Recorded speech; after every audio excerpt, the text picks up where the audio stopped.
ప్రేక్షకులకు నమస్కారం. ఈ రోజు మన స్టూడియోలో ప్రముఖ ఆధ్యాత్మికవేత్త జ్యోతిష్య పండితులు బ్రహ్మశ్రీ శ్రీనివాసుల అనంతరామ్ శర్మ గారు మనతో ఉన్నారు. గురుగారితో మాట్లాడేద్దాం. నమస్కారం గురుగారు. నమస్కారం అండి. గురుగారు, శ్రీ విశ్వావసు నామ సంవత్సరంలో పెళ్లిళ్ళకి కావచ్చు, గృహప్రవేశాలకు కావచ్చు, నూతన వ్యాపారాలు ఏదన్నా మొదలు పెట్టడానికి అనువైన దినాలు, అలాగే మంచి మంచి శుభముహూర్తాలు ప్రతి నెలలోనూ ఎప్పుడెప్పుడు వచ్చాయో మా కోసం వివరించండి గురువు. తప్పకుండా. మనకి శుభముహూర్తాలు అనేది అత్యంత ముఖ్యమైనది. ఎందుకు అంటే ఆ ముహూర్తంలో మనం చేసే ఏ శుభకార్యమైనా సరే, గృహప్రవేశాలు, వివాహాలు, ఇవన్నీ కూడాను దైవ బలాన్ని తీసుకువచ్చి మనకి భగవంతుడి అనుగ్రహాన్ని ఇస్తూ ఉంటుంది. కాకపోతే ఇవాళ మనం ఏం చేస్తున్నాం, ముహూర్తాలు అనగానే ఉదాహరణకు పెళ్ళి అనుకోండి, ఆ ముహూర్త సమయానికి జీలకర్ర బెల్లం పెట్టట్లేదు, ముహూర్త సమయానికి వ్యాపారం స్టార్ట్ చేయట్లేదు, కొబ్బరికాయ కొట్టి గుమ్మడికాయ కొట్టి చేయట్లేదు. ఈ విధంగా కొంచెం ముహూర్తాన్ని దాటేస్తూ ఉండడం వల్ల మనకు అనేక రకాల ఆ వ్యాపారం కానీ వివాహాల్లో కానీ అనేక రకాల ఇబ్బందులు కలుగుతూ ఉన్నాయి. కాబట్టి మనం ఏ పండితుడితో అయితే మనకు అనుకూలమైన ముహూర్తం పెట్టించుకున్నామో ఆ ముహూర్తానికి తగ్గట్లుగా మనం వ్యవహరిస్తూ ఆ ముహూర్తానికి ఆ పండితుడు ఎలా చెబితే అలా కనుక చేయగలిగితే మన జీవితం, మన వ్యాపారము అన్నీ కూడా సస్యశ్యామలంగా సాగి భగవత్ అనుగ్రహం కలుగుతూ ఉంటుంది. ఇక మీరు అన్నట్లుగా ముహూర్తాల విషయానికి వస్తే, ఇప్పుడు మనకి ఏప్రిల్ నెల, ఈ ఏప్రిల్ నెలలో ఎప్పుడెప్పుడు ముహూర్తాలు ఉన్నాయి అంటే ఏప్రిల్ 6వ తారీఖు, 16వ తారీఖు, 18వ తారీఖు, 20వ తారీఖు, 23వ తారీఖు, 30వ తారీఖు, ఈ సమయాల్లో, ఈ డేట్లలో ఖచ్చితమైన మంచి మంచి ముహూర్తాలు ఉన్నాయి. ఆ ముహూర్తాల్లో మనం ఏది చేస్తున్నామో అది కనుక చేసుకున్నట్లయితే ఆ వ్యాపారం కానీ వివాహాలు కానీ చక్కగా ఆ తేదీల్లో మనకు అనుకూలమైన తేదీ చూసుకొని చేసుకున్నట్లయితే చాలా బాగుంటుంది. ఇక నెక్స్ట్ మే నెలలో ఎప్పుడెప్పుడు ఉన్నాయి గురుగారు శుభముహూర్తాలు? మే విషయానికి వస్తే మే 1వ తారీఖు, 8వ తారీఖు, 9వ తారీఖు, 11వ తారీఖు, 17, 18, 28 ఈ నెలల్లో, ఈ మే నెలలో ఈ డేట్లలో మంచి మంచి ముహూర్తాలు ఉన్నాయి. ఈ ముహూర్తాల్లో చేసుకున్నా కానీ చాలా బాగుంటుంది. ఇక నెక్స్ట్ జూన్ మాసంలో ఎప్పుడెప్పుడు ఉన్నాయి గురుగారు?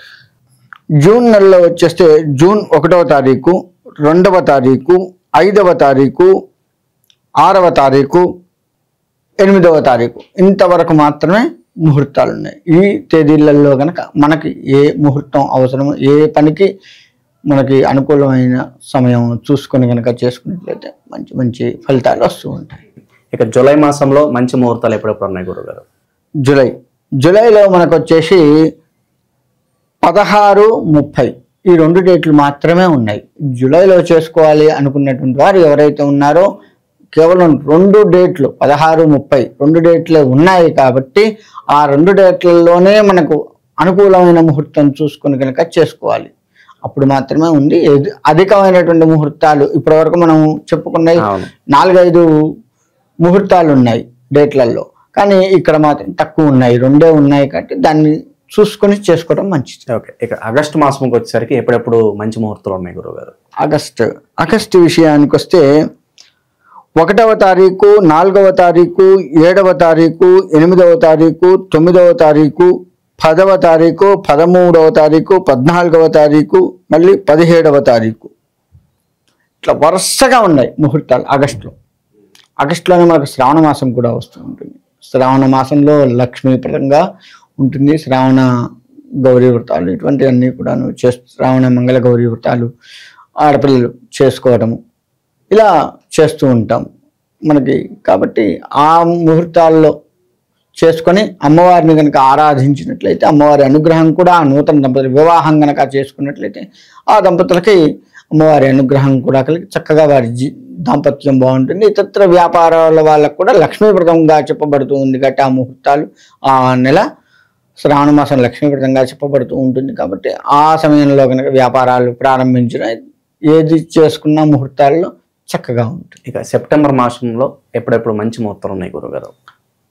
సెప్టెంబర్లో వచ్చేస్తే మనకి 26, 27 ఈ 2 రోజులు మాత్రమే మనకు ముహూర్తాలు ఉన్నాయి. ఎందుకంటే సెప్టెంబర్ వచ్చేస్తే మనకు భాద్రపద మాసం వస్తుంది, వినాయకుడు హడావిడి ఎక్కువగా ఉంటుంది. కాబట్టి ముహూర్తాలు తక్కువగా ఉన్నాయి. అంతేకాకుండా మనకి సెప్టెంబర్లో వచ్చేస్తేనే మనకి పితృదేవత ఆరాధన కూడా జరుగుతూ ఉంటుంది. కాబట్టి ఆయా ముహూర్తాలు ఎక్కువగా లేవు, ఈ 2 ముహూర్తాలు మాత్రమే ఉన్నాయి. వాటిని సరి చేసుకొని ఆ రెండిట్లో మనకి ఏది అనుకూలంగా ఉందో అది చేసుకొని ఆ వినాయకుడి అనుగ్రహాన్ని కూడా పొందొచ్చు. ఇక అక్టోబర్ విషయానికి వస్తే మంచి ముహూర్తాలు ఎప్పుడెప్పుడు ఉన్నాయి గురుగారు? అక్టోబర్ విషయంలోకి వస్తే 1వ తారీఖు, 2వ తారీఖు, 3, 4, 6, 8, 10, 11, 22, 24 ఈ డేట్లలో ముహూర్తాలు ఉన్నాయి. కాబట్టి ఆ ముహూర్తాలు ఈ డేట్లలో మనకు అనుకూలమైనటువంటి ముహూర్తాలు చూసుకొని చేసుకోవడం మంచిది. ఇక నవంబర్ మాసంలో మంచి ముహూర్తాలు ఎప్పుడెప్పుడు ఉన్నాయి గురుగారు? మనకి నవంబర్ దగ్గరకు వచ్చేసి నవంబరు, డిసెంబరు, జనవరి ఈ 3 నెలలు కూడా, నవంబరు, డిసెంబరు, జనవరి ఈ 3 నెలలు కూడా మనకు అసలు ముహూర్తాలే లేవు.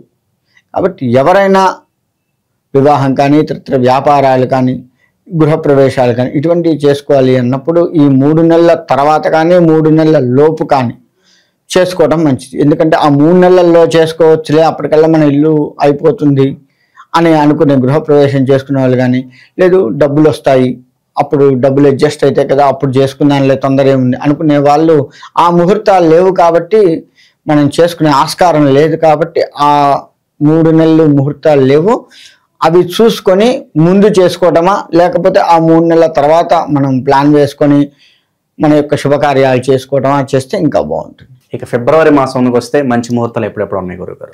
ఫిబ్రవరి విషయానికి వస్తే ఫిబ్రవరి 19వ తారీఖు, 21వ తారీఖు, 22వ తారీఖు, 25వ తారీఖు, 26వ తారీఖు, 27వ తారీఖు ఈ ముహూర్తాలు ఉన్నాయి.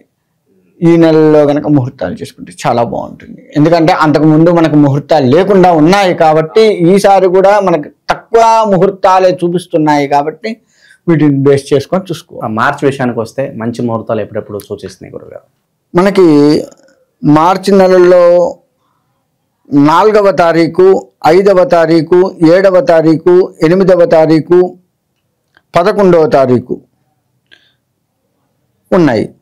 ఈ ముహూర్తాలు ఈ తారీఖుల్లో మాత్రమే ఉన్నాయి. కాబట్టి ఆ డేట్లు చూసుకొని మనకు అనుకూలమైన ముహూర్తం చూసుకొని చేసుకోవడం మంచిది. ముహూర్తాలు ఒక 2 ముహూర్తాలే ఉన్న నెలలు కూడా ఉన్నాయి. అక్కడ విషయం ఏంటంటే మనకు మూఢాలు వస్తూ ఉన్నాయి. గురుమూఢమే, శుక్రమూఢమే ఈ 2 వస్తూ ఉండడం వల్ల కొన్ని చోట్ల అసలు ముహూర్తాలే లేకుండా ఉన్నాయి కొన్ని నెలల్లో. కాబట్టి ఆ మూఢాలలో ఎటువంటి ముహూర్తాలు లేవు కాబట్టి ఆ నెలలో ఎటువంటి శుభకార్యాలు, వివాహం కావచ్చు, గృహప్రవేశం కావచ్చు, ఉపనయనాది కార్యక్రమాలు కావచ్చు, ఎటువంటి ముహూర్తాలైనా అంటే ఎటువంటి శుభకార్యాలకైనా ముహూర్తాలు లేవు కాబట్టి చేసుకోకపోవడం ఉత్తమము. అవి కూడా మనకి ఈ మూఢాలు ఎప్పటి నుంచి వస్తున్నాయి అంటే జూన్ 9 నుంచి జూలై 9 వరకు గురుమూఢమిగా చెప్తూ ఉన్నాం. జూన్ 9 నుంచి జూలై 9 వరకు గురుమూఢమి. తర్వాత నవంబర్ 26 నుంచి ఫిబ్రవరి 17 వరకు, నవంబర్ 26 నుంచి ఫిబ్రవరి 17 వరకు శుక్రమూఢమి వస్తూ ఉన్నాయి. కాబట్టి ఈ మూఢాలు చూసుకొని మనము ముహూర్తాలు పెట్టించుకొని ఆయా ముహూర్తాలలో మనం చేసుకోవడం మంచిది. గురుగారు, మంచి ముహూర్తాలు మనం ప్రస్తావించాం కదా, ఇది అందరికీ వర్తిస్తుందా లేదంటే కొంతమందికి వాళ్ళ జాతకం బట్టి కూడా ఏమన్నా అది కలిసి రాకపోవచ్చు అంటారా? ఏంటి విశేషం? ఇక్కడ మనం ముహూర్తాలు చెప్పాము, మనకి టీవీలో చూశాను ఈ ముహూర్తాలు బాగున్నాయి అని చెప్పి మనం తొందరపడి చేసుకోకూడదు. టీవీలో చెప్పేది ఎందుకయ్యా అంటే ఆయా సమయాల్లో మనం ఇప్పుడు మన ఈ మీడియా ముఖంగా మనకి ఎప్పుడెప్పుడు ముహూర్తాలు ఉన్నాయి ఏమిటి చెప్పుకుంటూ వచ్చాము. అటువంటి సమయంలో ఆ ముహూర్తాలు మనకి ఎంతవరకు అనుసంధానంగా ఉన్నాయి అంటే మన నక్షత్రం నుంచి మనము ఇప్పుడు ఉదాహరణకి 23వ తారీఖు బాగుందని చెప్పాము. మన నక్షత్రం నుంచి 23వ తారీఖు వచ్చేటువంటి నక్షత్రానికి లెక్క వేస్తారు. లెక్క వేసి అది మనకు అనుకూలంగా ఉందా లేదా అని పండితులు చెప్తూ ఉంటారు. ఆ విధంగా చూసుకోవాలి. కానీ మనము ముహూర్తం బాగుంది, మనం మీడియాలో చూసాము, ఫలానా టీవీలో చెప్పారు, గురువుగారు చెప్పారు, ఆ రోజు కొబ్బరికాయ కొట్టేద్దాన్ని మనం గుడ్డిగా పోవద్దు. ఎందుకు అంటే నక్షత్ర బలం కూడా చూసుకోవాలి. ఇక్కడ వివాహాలకైతే వధూవరుల ఇద్దరి నక్షత్రాన్ని చూసుకుంటూ ఏ రోజు ఇందాక మనం చెప్పుకుంటే 23వ తారీఖు అనుకున్నాము, 23వ తారీఖు ఉన్న నక్షత్రానికి ఈ వధూవరుల ఇద్దరి నక్షత్రం కలిసిందా లేదా ఇది చూసుకొని వివాహం పెట్టుకోవాలి. లేదు ఉపనయనం చేస్తున్నాము, ఇక్కడ ఉపనయనానికి వచ్చేసరికి అంటే ఉపనయనం అంటే ఒడుగు చేస్తున్నాము. ఈ ఉపనయనం చేస్తున్నప్పుడు అటు ఇంటి యజమానురాలు, కొడుకు, ఈ ముగ్గురి నక్షత్రాలని చూసి ఏ రోజు ఉపనయనం చేస్తున్నామో ఆ రోజు ఉన్న నక్షత్రానికి ఈ ముగ్గురిది టాలీ కావాలి. గృహప్రవేశానికి కూడా అంతే. ఈ ఇద్దరు భార్యాభర్తల ఇద్దరి జన్మ నక్షత్రాలు లేదా నామ నక్షత్రాలు ఇవి తీసుకొని ఆ రోజు గృహప్రవేశానికి ఏ సమయం అయితే అనుకుంటున్నామో ఆ సమయానికి ఉన్న నక్షత్రం ఈ ఇద్దరికి భార్యాభర్తలకి అనుకూలంగా ఉందా లేదా తెలుసుకోవాలి. ఈ విధంగా చేసుకున్నట్లయితే బాగుంటుంది. అది మీ దగ్గరలో ఉన్నటువంటి పండితులు ఉంటారు, వారి దగ్గరికి వెళ్ళి ఫలానా డేట్ అనుకున్నామండి, ఏదైనా వ్యాపారం పేరు చెప్పుకొని ఏం వ్యాపారం చేస్తున్నాము, లేదు వివాహం చేస్తున్నాము, లేదు గృహప్రవేశం చేస్తున్నాము, ఉపనయనం చేస్తున్నాము, మనం ఏ శుభకార్యం చేసుకుంటున్నాం ఆ శుభకార్యాన్ని ఆ పండితుడికి చెప్పుకొని ప్రతి దేవాలయంలో అర్చకులు ఉంటారు, ఆ అర్చకుని సంప్రదించిన, లేదు మీ ఊరి పురోహితులు ఉంటారు, గ్రామాలకి 4 ఊళ్ళకు ఒక పురోహితుడు అని మనకి ఇప్పటికీ ఉంటూ ఉన్నారు. మంచి అయినా చెడైనా ఆ పురోహితుడిని సంప్రదించుకొని ఆ ఊరి పురోహితుడుగా ఉంటాడు. అటువంటి వారిని, లేదు ఇంటి పురోహితులు ఉంటారు, అటువంటి ఇంటి పురోహితులనైనా సంప్రదించుకొని ఇళ్లలో ఎవరినైనా సంప్రదించినట్లయితే తప్పకుండా అవి మనకు అనుకూలంగా ఉన్నాయా లేవా చెప్తూ ఉంటారు. దాన్ని బట్టి మనం ఆ డేటు మంచిగుంటేనా మంచిదే, లేదు అంటే ఎప్పుడు బాగుంది, ఇన్ని ముహూర్తాల్లో ఎప్పుడు బాగుంది అని ఆ పండితుడిని అడిగినట్లయితే తను మనకు అనుకూలమైనటువంటి తేదీని, సమయాన్ని, ముహూర్తానికి కూడా సమయం ఉంటుంది. డేట్ ఒక్కటే ఉంటే చాలు కదా, ఉదయం బాగుందా, రాత్రి బాగుందా, మధ్యాహ్నం బాగుందా, అర్ధరాత్రి బాగుందా, బ్రాహ్మీ ముహూర్తంలో బాగుందా, ఇలా రకరకాల సమయాల్లో ముహూర్తం ఉంటుంది. ఆ ముహూర్తాన్ని చూసుకొని మళ్ళీ ఆ ముహూర్తంలో కూడా లగ్నం కుంభలగ్నమా, చౌరలగ్నమా, మిథున లగ్నమా, ఇలా లగ్నాలు కూడా ఉంటాయి. దాన్ని కూడా ఆయన చూసి ఏ సమయం మనకు అనుకూలంగా ఉందో దాన్ని వివరిస్తూ ఉంటారు. కాబట్టి ఆ విధంగా మనం చేసుకుంటూ వెళ్ళటం మంచిది. అంతేకాని ఇప్పుడు డేట్లు మనకి ఎందుకు చెప్పడం జరిగింది అంటే ఆ డేట్లు బాగున్నాయి, మనకు ఒకవేళ ఆ డేట్లు అనుకూలంగా ఉంటే మంచిదే, లేదు ఇంకో డేటు మనం చూసుకోవచ్చు. ఇలా తెలుసుకొని మనం చేసే శుభకార్యానికి శ్రీకారం చుట్టుకొని ముందుకు వెళ్ళటం కొరకు మాత్రమే మనం ఈ డేట్లు, ఈ నెలల్లో ఏ డేట్లు ఉన్నాయి, అసలు ఎప్పుడెప్పుడు లేవు చెప్పడం జరిగింది. ఆ విధంగా చూసుకొని ప్రజలందరూ కూడా ఆ ముహూర్తాలని వినియోగించుకొని ఆ భగవత్ ఆశీర్వచనాలు పొంది ఆ ముహూర్త బలానికి చేసుకోవాలి అని కోరుకుంటున్నాను. గురుగారు, మూడాల గురించి మీరు ప్రస్తావించారు ఇందాక, ఆ టైంలో ఎటువంటి ముహూర్తాలు ఉండవని చెప్పి. అంటే ఏంటి గురుగారు ఈ మూడాలు అంటే ఏంటి? మూఢమి అంటే ఏంటయ్యా అంటే మనకి 2 ఉంటాయి. అంటే ప్రతి గ్రహానికి మూఢాలు ఉంటాయి, కానీ ముఖ్యంగా మనం ఇటువంటి ముహూర్తాలు కానీ ఏదైనా తీసుకున్నప్పుడు 2 గ్రహాలను ప్రధానంగా తీసుకుంటాం. అది గురుడు, శుక్రుడు. ఈ మనకి ఉదాహరణకు గురుమూఢమి అనుకుందాం.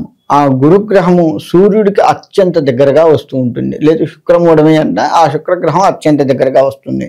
అలా ఆ గ్రహం సూర్యుడి దగ్గరికి రాగానే ఆ సూర్యుడి యొక్క ప్రభావానికి ఆ గ్రహం యొక్క ప్రభావం తగ్గిపోతూ ఉంటుంది. సూర్యుడి యొక్క శక్తికి గ్రహశక్తి తగ్గిపోతూ ఉంటుంది.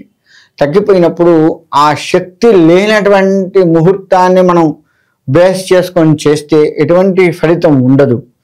కాబట్టి గురుడు లెక్క వేసుకుంటే దేవతల అనుగ్రహాన్ని ఇస్తూ ఉంటాడు.